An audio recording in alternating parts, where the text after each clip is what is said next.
Hey guys, it's Fanny from Mrs. Mom's Homeschool and welcome to my channel. Today I want to talk to you guys about our mid-year homeschool review, let you know what worked for us and what hasn't from when we started homeschooling in the beginning of the year.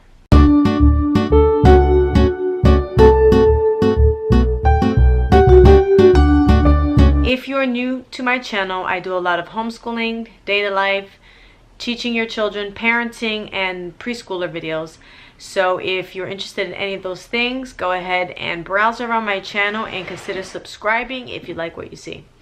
So today's video is in collaboration with April from The Simple Rugged Path and Ingrid from Mama and Me and Homeschooling Chronicles, and I will post the link below where you will be able to find a playlist also to a bunch of other mommies who homeschool and are going to review their curriculum, review their homeschool year and see what they've changed and what they've kept and what worked for them and what they didn't. So here we go. So first we're going to get started with the most major change that we've had, and that is my 6th grader. We switched from doing majority good and the beautiful, everything like history, science, and language arts, and then we were doing Singapore math. We switched all of that except for the history over to our Florida virtual school flex program. So my daughter is one that she desires to have more of that structure. She likes to have a teacher other than me to be accountable to. She likes grades and all that stuff. So I think that this should work better for her. We are going to try it out and see how that's going. We are going to stick with the good and the beautiful history, and she is also added a writing class in her homeschool co-op. So now she's doing writing at her homeschool co-op, history with me with the good and the beautiful, and then her other main subjects, language, science, and language arts, science, Spanish soon, and math will be through the virtual online schooling. So we will see how that works out for her. So as far as my son, who is 7, we started out with him at the good and the beautiful level 2, and we're still working our way through this.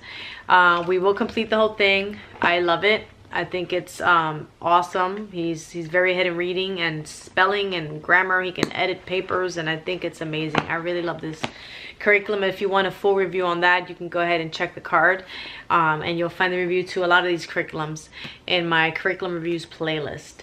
So also what we stayed with was for the good and the beautiful handwriting. He is finishing up handwriting level 4. And when he's done with handwriting level 4, we're going to do the good and the beautiful typing 1. Right now we're doing typing 1 day a week. But once he's done handwriting, instead of moving to the next level of handwriting, I think I'm going to give him a little class in typing. See how he does, and if he doesn't like it, then I'll go on to the handwriting, level 5 for him. Math, he finished Singapore math level 2A. So with Singapore math, it has every year has a level A and a level B. So if you have like level 2, it's 2A, and then you do 2B, and the 2B would be like a half second, half third grade math. So we are sticking with Singapore. However, Singapore just created a new math program called Dimensions Math.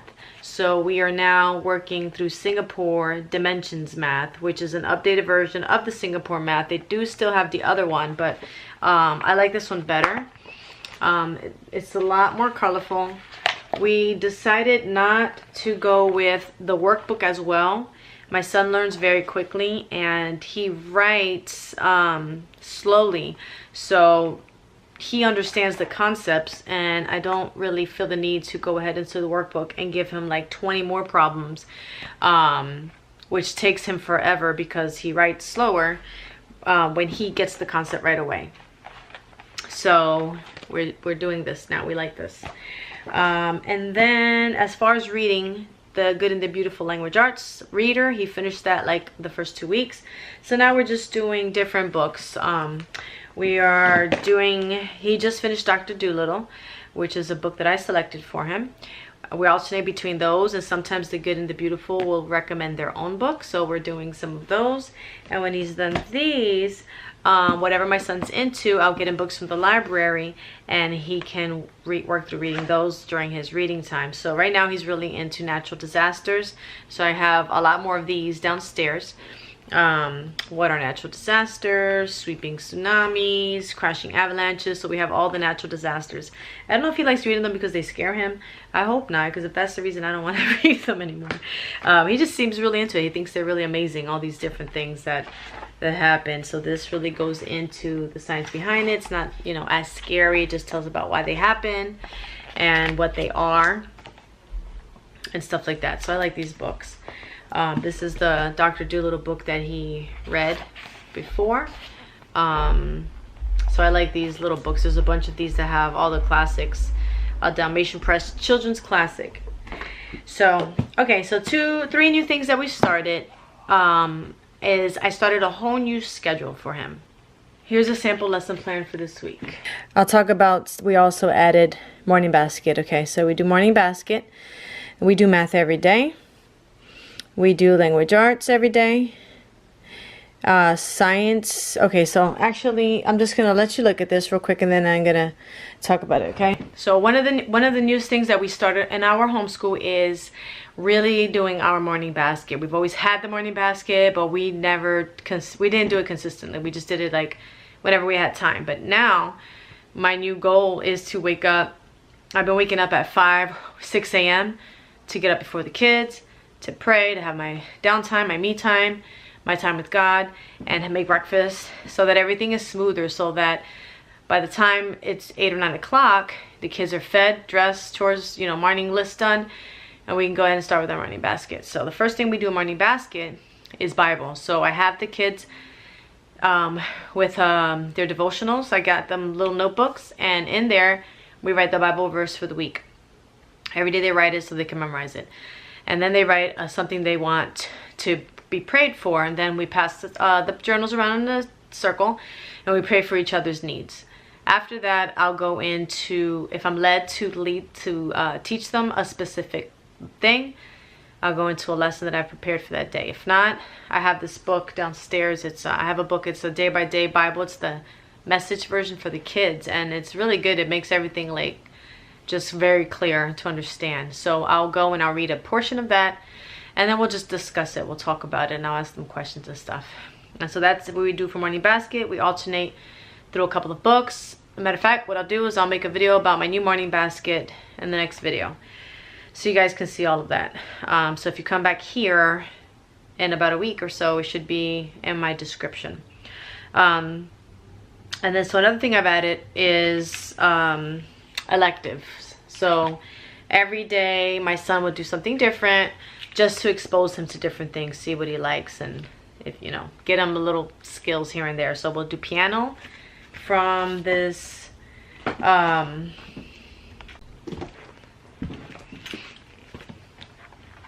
we're using these books. They are Bastian's Invitation to Music, and this is Theory and Ear Training Party, Piano Party, Performance Party. So I guess I'll do a review on these as well, but I do need to get the teacher's guide first. I'm kind of winging it right now, but I should probably get the teacher's guide too, because I don't know if I'm doing what I'm supposed to be doing, but we did that once last week. The other thing is typing, From the Good and the Beautiful. And then art, where I'll get an art project, or maybe one of the art books that we have downstairs. I haven't really decided yet what we're gonna do for art. And then for nature study on Fridays, I just got this adorable book from Thinking Tree. It is the Thinking Tree Wild Wilderness Adventure Handbook, a Survival Guide. So what my plan for this is, I'm gonna do a review on this too. We're going to be learning about fishing, dangerous animals, dangerous plants, plants that are edible, plants that are medicinal, how to build a fire. I am eventually going, how to do knots, how to make knots and stuff. So I am actually, and survival essentials, building fires, putting out fires, stuff like that, not creating fires. So I am going to this is gonna be a lot of fun. So I'm planning on teaching them the lesson. We'll go to the library, we'll get different books on the different types of plants, and then we'll go out on nature trails and try to find them, see what we can find.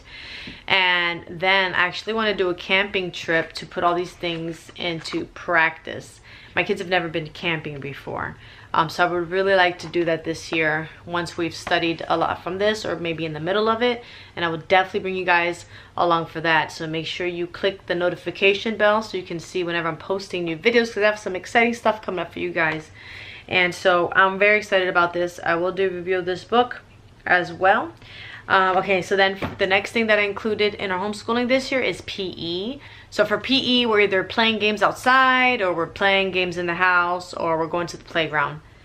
But I'm definitely going to be adding that because I want them to get a lot of outside time now before the summer, the Florida heat comes, and we're not going to be outside as much unless it's to go swimming, and then that'll be their PE.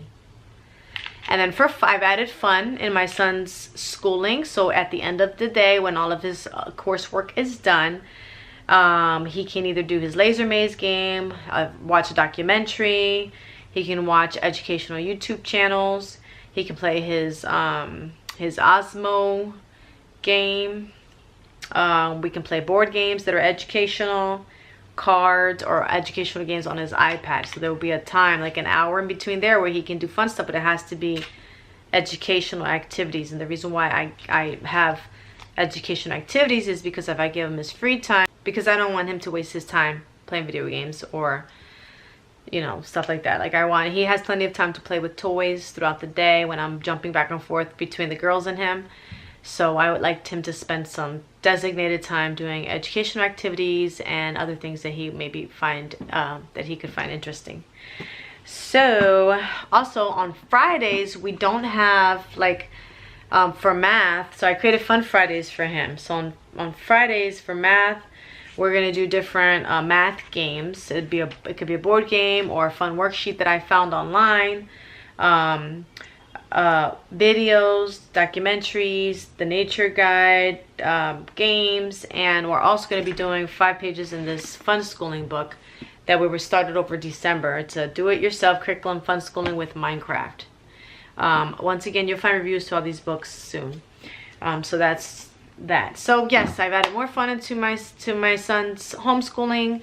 I've added more variety into his homeschooling. I've added that group morning basket to my kids and some more outside time. We've had a lot of things going on this year. I'm really just trying to bring back the joy into our homeschooling and not just have it be something that, okay, we got to get this done because we have to do something because of all the stuff that's been going on in our lives lately.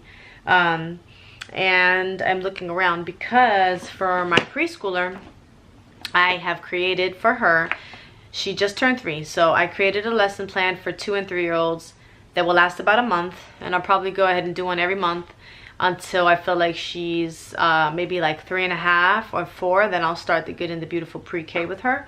But for now, I have a creation-based lesson plan, and you can find this in more detail here.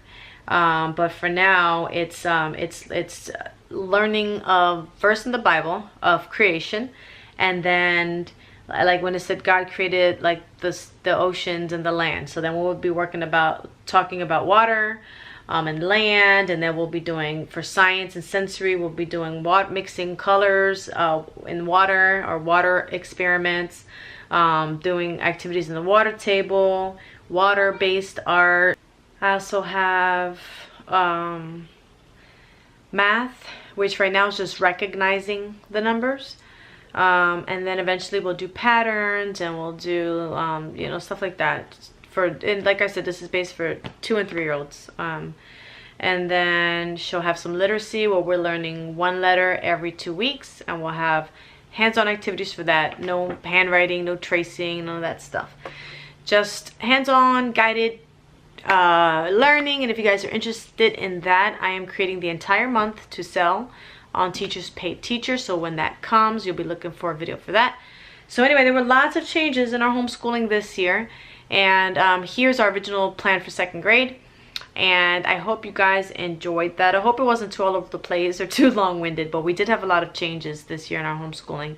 So my goal is to be more consistent, and actually now with my daughter being in virtual school, it's impossible not to be consistent because she has to do school every day and she has to submit her work to a teacher every day for grades and all that. So that forces me that no matter what I'm feeling, to go ahead and make sure that I'm doing school with all of them, and not just, you know, the main subjects. We go ahead and we just do a full day. It's been a rough 2 years for us and our family. For those of you who've been watching us for a while, you guys know. And if not, it doesn't really matter. But I hope you guys like this video. Go ahead and browse around the channel, like I said a couple times before, and please consider subscribing if you like what you see. I will be posting lots more homeschooling videos, a lot more homeschooling curriculum reviews, also just some general parenting videos, tips and tricks and hacks, and some homeschool family day in the lives, any trips that we have. I also try to make my day in the lives cinematic so that you guys can enjoy those more. And I'm also have a toddler / preschooler Tuesday, every Tuesday, where I either share a curriculum or create new activities for you guys, or tips and tricks. And so last week we just made this past Tuesday we just did a preschooler nightly routine, so different things like that. So anyway, thank you guys for watching, and I will see you guys in the next video. Well, I won't see you, but you'll see me in the next video. Bye bye.